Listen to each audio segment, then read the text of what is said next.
Evil human experiments. Again. What's up, you desensitized degenerates? Here's something to really wiggle your teeth at. Back in the 1930s in Sweden, candy was becoming all the rage amongst kids and adults alike. Children couldn't wait to tongue punch their circular sweets day in and day out. Coincidentally, there was also a surge in dental complications such as cavities and tooth rot. Studies showed that roughly 83% of children's teeth had cavities, which, believe it or not, wasn't exactly unusual, as dental care was complete garbage. So the Swedish government decided it was time to get more enamored with enamel. Of course, right off the bat, the first to be blamed were the candy companies, but they were all, nah, that couldn't be us. Right, guys? No, I don't think so. There's really no data to back that up. I don't think so. Sure about that. I mean, it might be. In reality, there just wasn't enough scientific evidence to put the blame on anyone in particular. So in order to bridge that little gap of knowledge, the medical board decided to commission the Vipeholm Study, which sought to determine a relationship between tooth decay and sugar-heavy diets. All they needed were some volunteers. But if some government drone came up to you all, hey, feel like munching on these bad boys until your teeth go gray? Unless you're an actual child with some backups pre-programmed into your skull, you'll probably say, yeah, no, and walk away. That guy asking me if I want to willingly rot my teeth. What an idiot. What's a committee got to do to get some willing test subjects? Easy. Simply just... There we go. In 1945, with funding from both the Swedish government and the candy companies, the medical board began performing government-sanctioned trials on patients in the Vipeholm Institution outside of Lund, Sweden. The establishment just so happened to house patients with severe intellectual and developmental disabilities. So in the medical board's eyes, perfect cannon fodder for the study. Between 1945 and 1947, 660 patients were given vitamins and fluoride tablets in conjunction with a low-starch meal and no snacking. After the 2-year period, 73% of these patients had not developed any additional cavities or decay. Alright, so vitamins and fluoride are completely ruled out.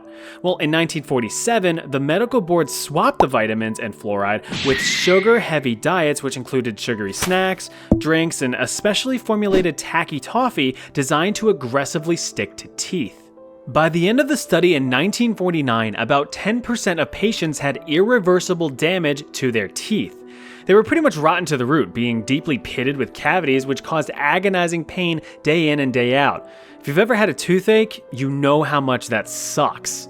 Well, with these results showing a clear link between sugar and tooth decay, the candy overlords weren't exactly pleased, so the scumbags decided to actually withhold the results, publishing them 4 years after the experiment had concluded, resulting in public outcry. Now, of course, people were more pissed at the results rather than the method, which was just brushed off as a necessary evil since the research ultimately did very much benefit society as a whole. Back then, the severely intellectually disabled were seen as merely subhuman, with their forced participation being considered their payment to the society that took responsibility for them. It wouldn't be until the 1990s that the ethics of the study were even questioned. Really messed up. So, remember to brush your teeth.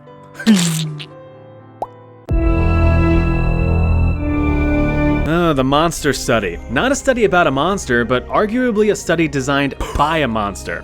This guy, Wendell Johnson. He was an American psychologist at the University of Iowa in Iowa. The overall goal of the study was to determine if a child's severe stutter could be cured through positive reinforcement and encouragement. Well, that doesn't seem too bad. Oh wait, no, the study also wanted to see if a stutter could be created from being verbally abused. Today, Junior? Well, that changes things completely. Those chosen for the study were, of course, innocent, wide-eyed, adorable orphans, which apparently are always in great supply for such a situation.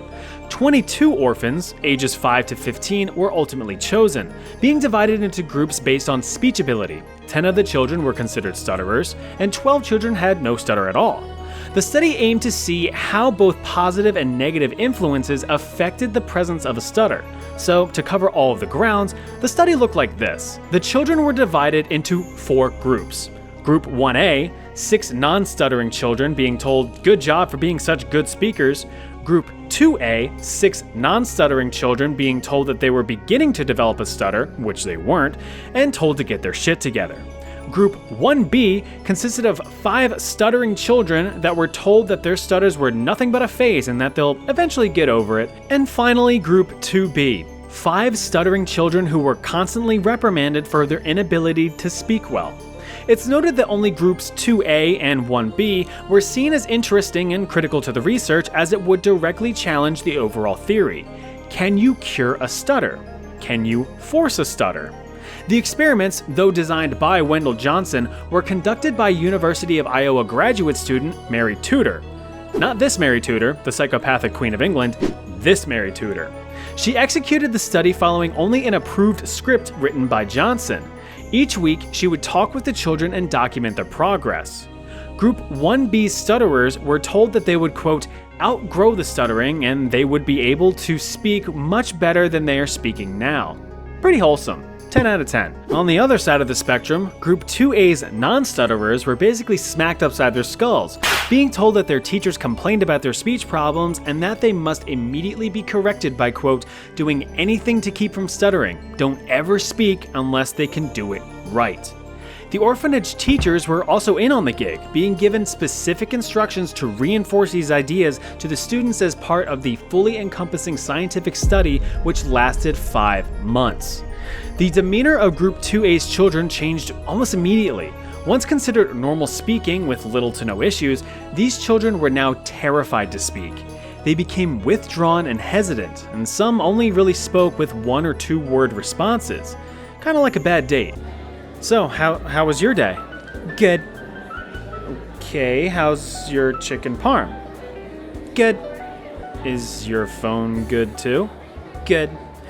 Okay, this isn't gonna work. Good. The children would even go as far as to punish themselves for any mistakes they made and would even isolate themselves from the other children. One 12-year-old girl even ended up running away from the orphanage completely.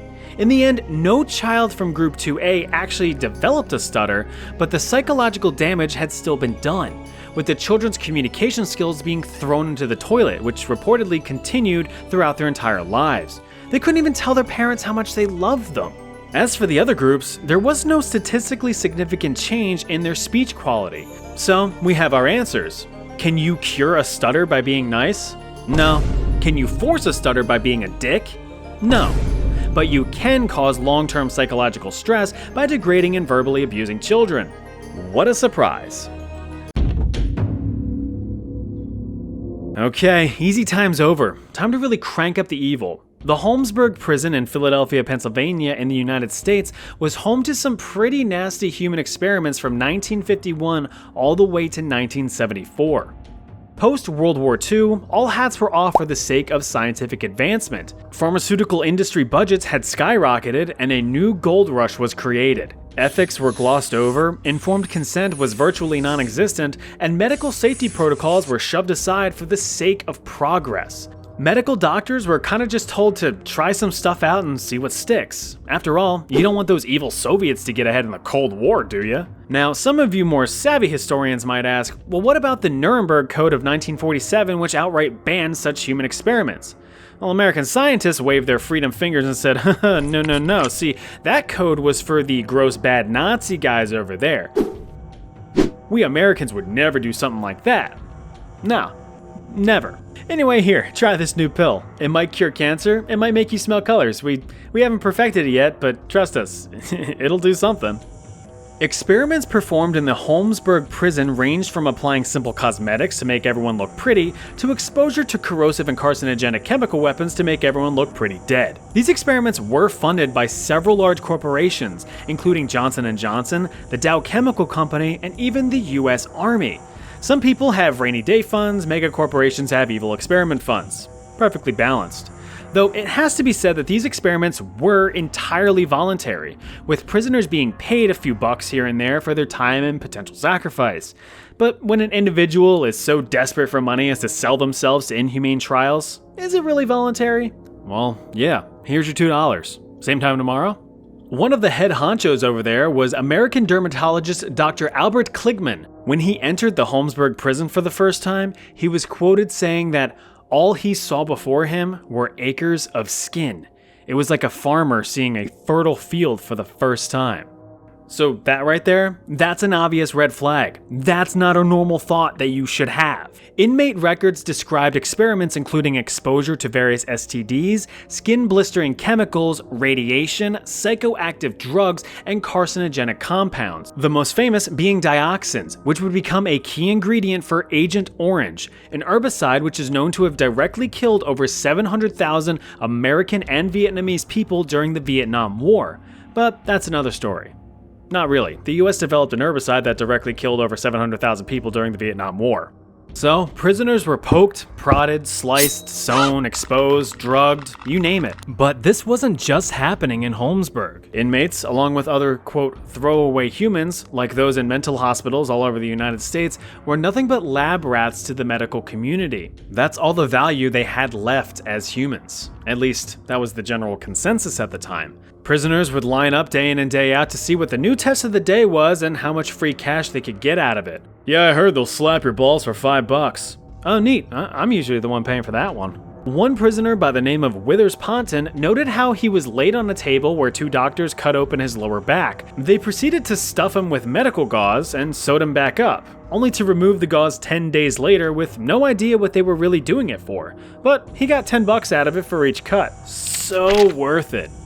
When the 1970s rolled around, it was estimated that over 90% of the prison's population had participated in at least one test. It was also at this time that the attitude towards human experimentation shifted to kind of like maybe that's a bad thing to do. Although many great scientific advancements were achieved through these experiments, it left the subjects scarred for life, both physically and mentally. But let me ask you this, would you trust that a medicine would work in theory on paper, or would you rather have it be proven to work by shoving weird pills into real human subjects? There's medical research, and then there's just plain evil torture. Since you're watching a video about evil experiments, you've probably heard of Josef Mengele, also known as the Angel of Death, and arguably one of the most evil men in human history. Sure, Adolf the red-nosed dickhead was the big stinky cheese of the whole Nazi operation, but remember that there were monsters that willingly and enthusiastically carried out his orders. Mengele was one of such monsters. He was a World War II German SS officer and physician at Birkenau, a part of the Auschwitz death camp in Poland. Since SS doctors didn't administer any treatment to sick and dying prisoners themselves, Mengele's job was to make sure that the inmate doctors were treating the prisoners to get them back to a working condition. Any prisoners who did not recover within 2 weeks were nonchalantly sent to the gas chambers without hesitation. And that's just a taste of this complete bastard's inconceivable evils. Mengele would use his position of power as an opportunity to satisfy his demented curiosities. After all, he was a medical doctor. Among his greatest interests were people with heterochromia iridium, meaning that they had two different color eyes, very popular amongst the anime fangirls, people with dwarfism and other physical abnormalities, and perhaps his strongest interest being identical twins. Mengele had handpicked over 1,500 subjects, mostly children, who would be spared the gas chamber and even fed and housed better than the normal death camp population, but at a terrible cost. An inmate doctor under Mengele was quoted saying that he was capable of being so kind to the children, to have them become fond of him, to bring them sugar, to think of small details in their daily lives, and to do things we would genuinely admire. And then, next to that, the crematoria smoke. And these children, tomorrow or in a half hour, he's gonna send them there. Well, that is where the anomaly lay. Such a human so void of empathy is truly horrifying, because you just never know what they are really capable of and how far they will go to accomplish their own selfish goals. His experimental designs had zero consideration for the health, safety, or the physical, mental, or emotional impact on the victims. He was given full control to do as he pleased. For his twin patients, he often performed his experiments on one twin and treated the other as a control for a direct comparison of results. Experiments included the amputation of healthy limbs, forceful injection of disease, blood transfusions, removal of teeth and organs without anesthesia, and even creating his own Siamese twins by sewing two children together. Perhaps one of his more infamous pieces of work was injecting adrenaline directly into eyeballs to change their color. The eyeballs would be removed from living victims and studied. with some being pinned to his wall as trophies. Once experiments were completed, he would kill off and dissect the control twin to report any findings. Out of his 1,500 victims, only 200 reportedly survived. Keep in mind that Mengele wasn't even the highest ranking medical officer or even in a relatively high position of power. There were many other evil doctors who performed their own experiments on victims. Karl Claudeberg had researched mass sterilization by radiation and chemical injection, contributing to the sterilization of over 400,000 people. Sigmund Rascher had researched the human limits and treatments of hypothermia and exposure to low and high pressure environments. Hans Eppinger had forced starving and dehydrated prisoners to drink filtered seawater to determine drinkability. Karl Valnetz had claimed to have developed a cure for homosexuality with testosterone-based implants and forced castration. There were dozens of other medical officers who conducted these human experiments, many of whom escaped prosecution after Germany had fallen in World War II. Mengele, like many other SS officers, fled to Argentina after the war was over. He evaded capture and survived until 1979 when, while doing a backstroke in the ocean, suffered a front stroke and drowned, left to float in the ocean like the piece of shit he was. In all, there were about 16,000 documented victims of human experimentation by the Germans, with about a quarter succumbing to their suffering. But it is unknown what the true number of experiment victims may be. If you're interested in other human experiments, check this video out. Also, remember to subscribe to see more future content. Now cue that RuneScape music.